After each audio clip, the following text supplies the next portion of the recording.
सिंह गए थे आकांक्षा दुबे के घर। आकांक्षा दुबे के घर जाकर के पवन सिंह उनके माता पिता और उनके भाई से मिले। पवन सिंह आकांक्षा दुबे के पिता से आकांक्षा दुबे के बारे में बहुत सारी बातें किए, बहुत ही ज़्यादा तारीफ कर रहे थे। पवन सिंह बहुत ही ज़्यादा सदमे में थे। पवन सिंह का कहना था, जब हम आकांक्षा दुबे के आत्महत्या का खबर सुने तो हमको यकीन ही नहीं हुआ और हम आज तक ये समझ नहीं पाए हैं कि आकांक्षा दुबे ऐसा क्यों की। वो बहुत ही ज़्यादा बोल्ड लड़की थी, वो डरपोक लड़कियों में से नहीं थी। वो एक बहादुर लड़की थी और बहुत ही अच्छी कलाकार थी।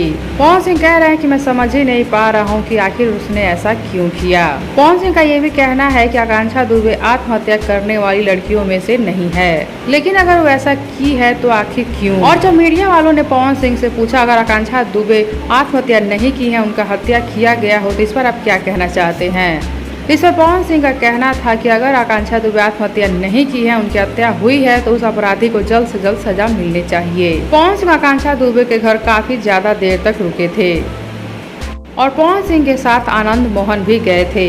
वो भी यही बात लगातार कहे जा रहे थे कि यकीन ही नहीं हो रहा कि आकांक्षा दुबे ऐसा कर ली है। ये बात बिल्कुल भी यकीन नहीं किया जा पा रहा है कि आकांक्षा दुबे आत्महत्या कर सकती है।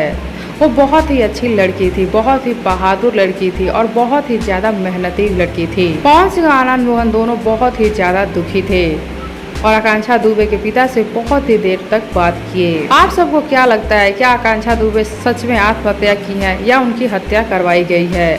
बताइए हमें नीचे कमेंट बॉक्स में। साथ ही वीडियो को लाइक कर लीजिए, चैनल को सब्सक्राइब कर लीजिए। वीडियो पसंद आया हो तो इसे ज़्यादा से ज़्यादा शेयर कीजिए।